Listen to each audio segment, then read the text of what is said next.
Hello and welcome to the YouTube channel for Craft World, Eldar.com. I'm Brent, and in this video, I'm going to be talking about what the balanced data slate that dropped in December of 2025 means for Aeldari. If you're new to the game, you may not know that these balanced data slates come out several times a year, reining in factions and units and rules that are out of control with some nerfs, while theoretically giving some help to factions and units that are struggling. Now, this time around, there's some good news and there's some bad news. We should probably start with the bad news. That always makes it more palatable. And the bad news is that I was lying about the good news. There's no good news. Everything is terrible. Not only did Aeldari get handled more than any other faction in the game by a significant margin, more changes than to anything else, but they're all bad, as in they're all nerfs.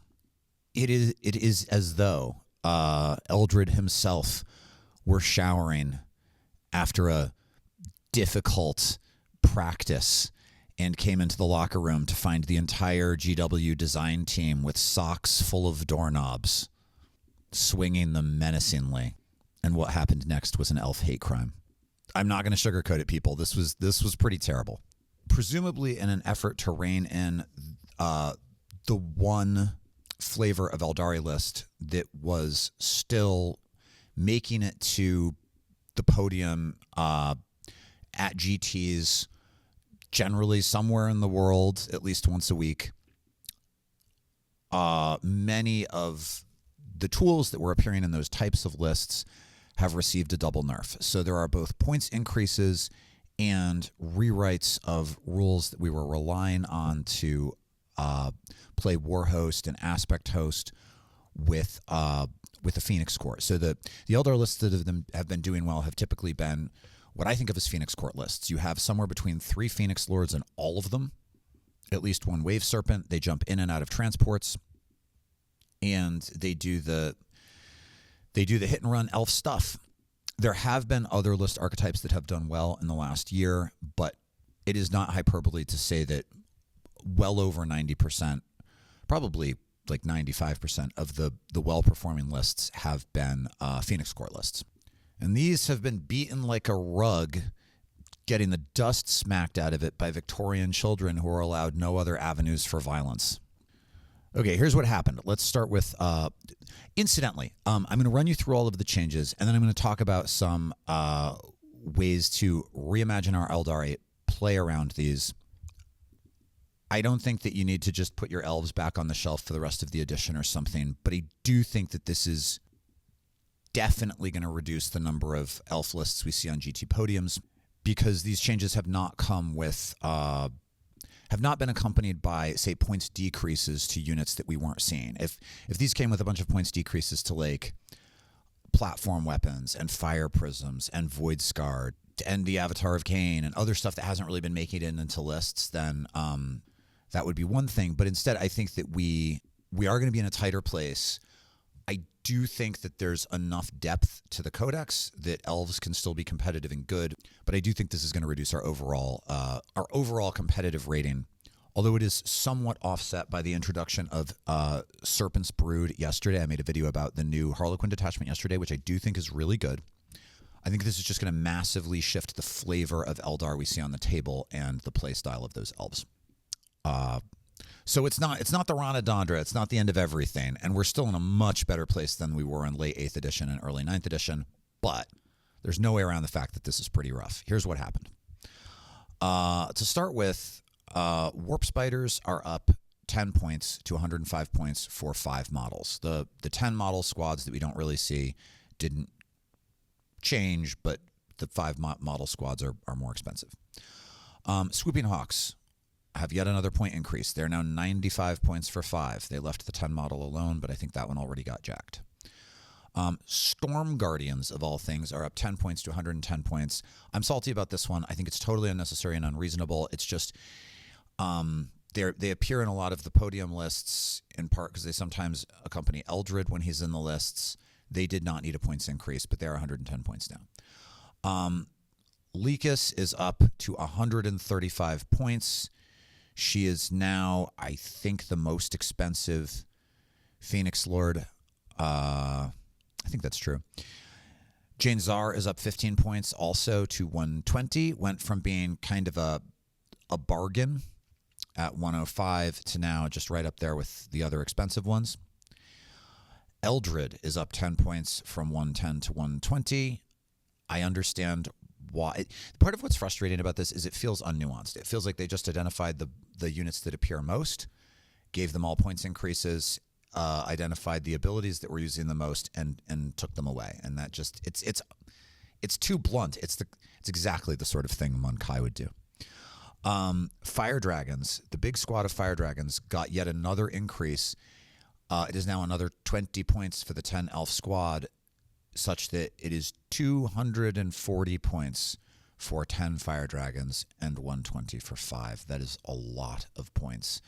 They are, to be fair, the most efficient hard target elimination in the game at close range, but still 240 points for 10 is a significant increase from where they started, and they did start too low, but wow.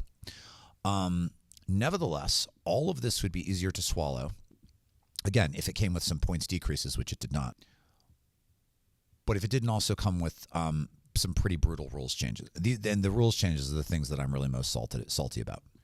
Let's start with the one that's the most upsetting. Skyborn Sanctuary, which is a stratagem in both Warhost and Aspect Host, which are the two detachments that have been our go-tos for competitive play.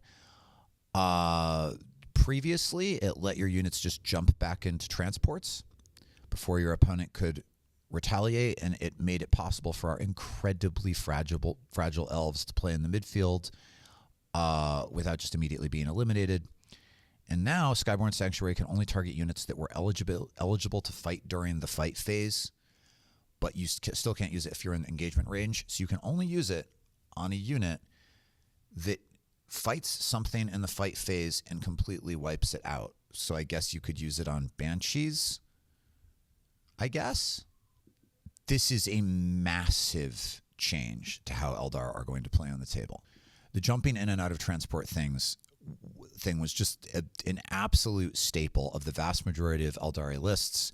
Tactics were constructed around being able to do this. Lists were constructed around being able to do this. So not only are the units that were jumping in and out of the transports most often, Fire Dragons, significantly more expensive, but now they can't do it anymore. Furthermore, the Death Car for Creepy video that I made about Mogan Ra and his Dark Reapers, and that was like the one way you could use Mogan Ra. Well, I guess he could still get out, but he can't get back in. So he may no longer be viable. And I know what you're thinking, optimistic Ted Lasso-esque guy in Kentucky. You'll just use Fire and Fade and play Warhost. Sorry, they nerfed that one too. The Warhost Fire and Fade stratagem no longer allows you to embark at the end of the move. So they the response to the successful Aeldari lists has been to increase the point values of everything in the lists and then make it impossible for our key units to get back in transports. The whole reason to play Warhost was to have two stratagems that could do that, and now you have no stratagems that could do that. Shutting down Skyborn Sanctuary was pretty brutal. Also taking away the Fire and Fade ability in Warhost is, in this Autarch's opinion, way over the top. It's just nuts. It's like the high school bullies just beat up the theater kid pretty badly, and then he had the audacity to try to get up, so they peed on him. It's just too much. It's too far. But that's not all. But that, to be fair, that's the worst stuff. But this other stuff is just adds insult to injury. Aspect Shrine tokens can no longer be used on a character model in the unit. This means if you have a Phoenix Lord leading Aspect Warriors, you can no longer use the Aspect Shrine token to automatically get a 6 for something. So you can no longer automatically trigger dev wounds or lethal hits or any of the other numbers. So the whole Phoenix Court build is being nerfed in yet another way. And if you had an Autarch leading, say, I don't know, Dark Reapers or something, you can't use the Aspect Shrine token on the Autarch or Banshees. Also, that is also a significant blow. And then the Star Engine's battle focus ability that used to let you move a vehicle really far and still call it a normal move, so you could like jump your fire dragons out afterwards. That's gone. Star Engines now simply gives you can use it on a vehicle when it advances, and it gives the assault keyword to the weapons on the vehicle, so they can still shoot, which is nice. Except we really don't have a lot of vehicles primarily contributing shooting to our army. I guess if there had been a big points decrease on fire prisms and a way to fire and fade with them, maybe. But like, this is not a thing. You could use it on warwalkers. I actually think warwalkers are going to be more important after this round of changes, so we may find ourselves using it on warwalkers to go wide with them. But it is a net loss. I mean, the maneuverability of elves, the big strength that elves had, being able to jump in and out of transports and then being fast and maneuverable.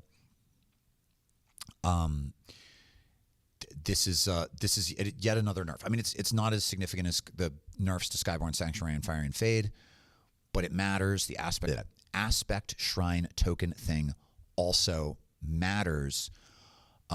So we have 7 points increases on units that appear in most lists, some of them relatively significant.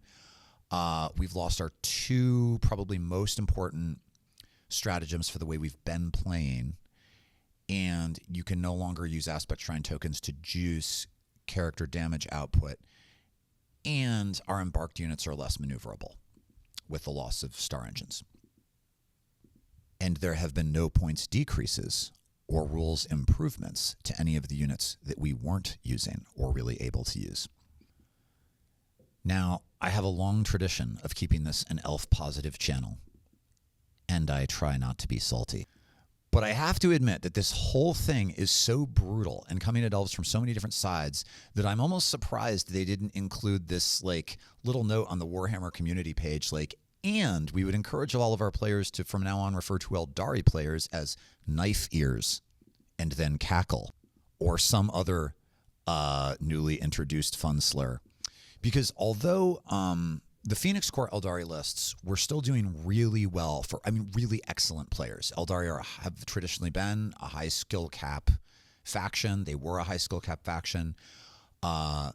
Really, really good players, really top players in the game. Were getting to the podium at GTs by running very nuanced elf lists really well. And while I would admit that there are some tweaks that would have been appropriate, I think, to the full aspect court, this is like 300% more, I think, than what they needed to be, and not coming with equivalent improvements to other areas of the faction really hurts, because normal elf players have a less than 50% win rate overall, have had since Ynnari got nerfed, and this is not going to make things any easier.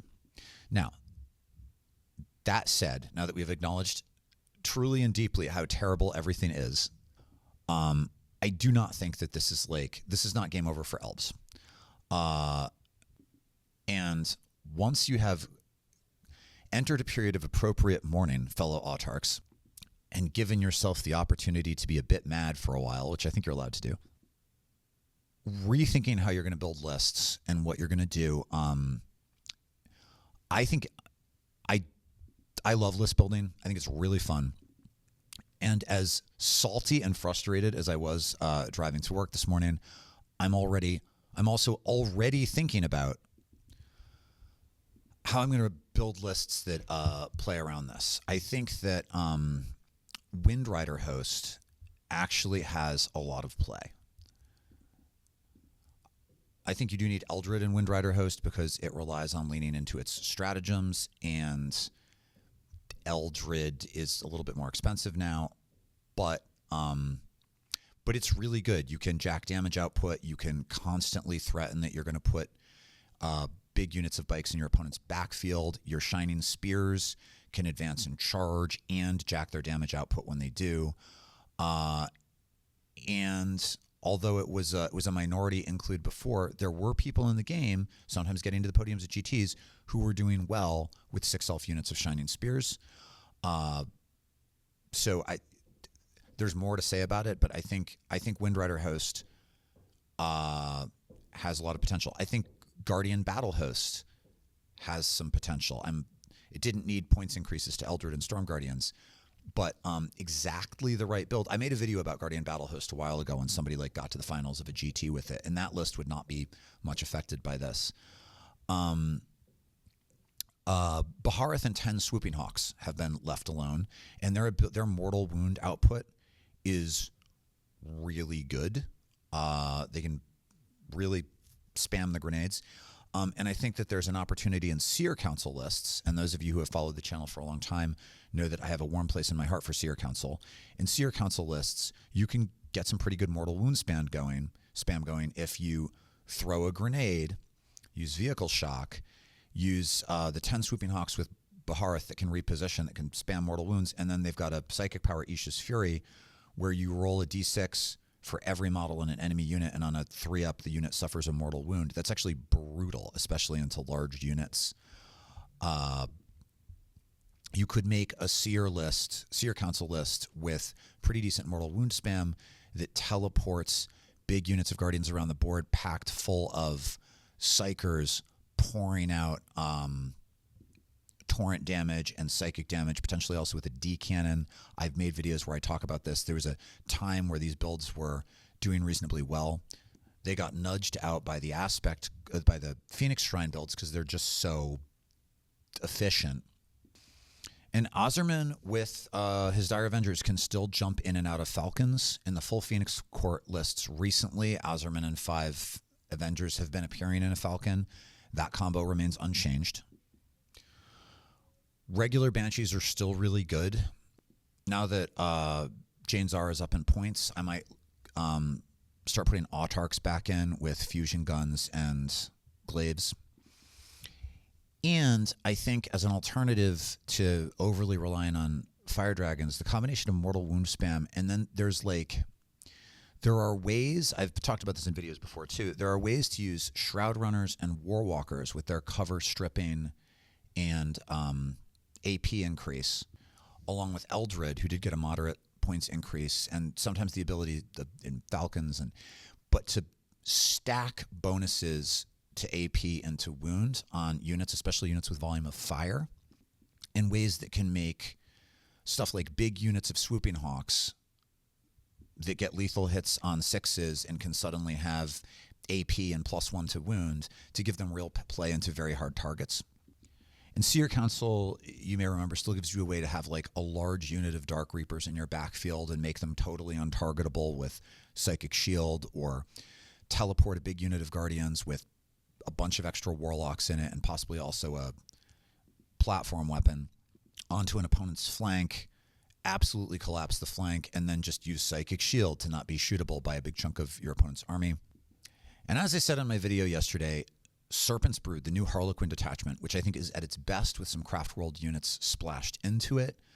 Those splashed in Craft World units, admittedly, the ones that I suggested including, have gone up, let's see, a collective, I think, 45 points. But nevertheless, I do think that the new Harlequin detachment is really good. I think it's competitively viable. And I admit that sometimes when there's one kind of build that's doing really, really well, I feel a little bit frustrated that it seems like nothing else can compete. And when builds like that get shut down, it does force us to reimagine our lists, which can be kind of fun and exciting. Okay, I actually think it is fun and exciting, but I want to in no way invalidate the Salt, because the Salt is absolutely reasonable. That said, I am excited to experiment with Serpent's Brood.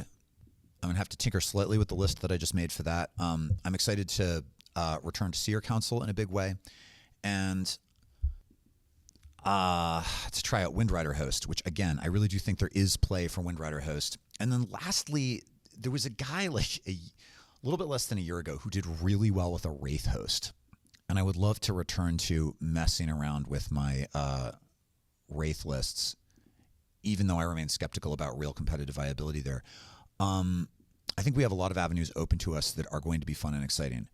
The people that I really feel bad for are the people who got into collecting Eldar like a year ago, have worked incredibly hard to build and buy and paint a 2,000 point list that has like 5 Phoenix Lords and a bunch of Aspect Warriors and a bunch of transports, and are just don't have the models to suddenly pivot into playing Wind Rider Host or the new Serpent's Brood detachment or something like that is rough.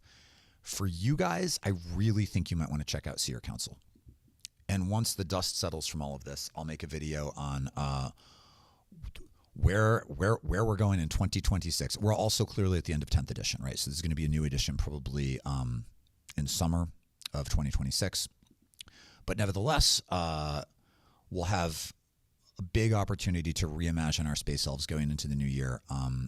And once we have some time to tinker and see what works, I'm sure I will be making a bunch of videos about that. So that's what I've got. If you have your own ideas about today's balanced data slate update, please leave those in the comments below. I especially encourage you to be funny. It makes the pain easier. Thanks. Bye.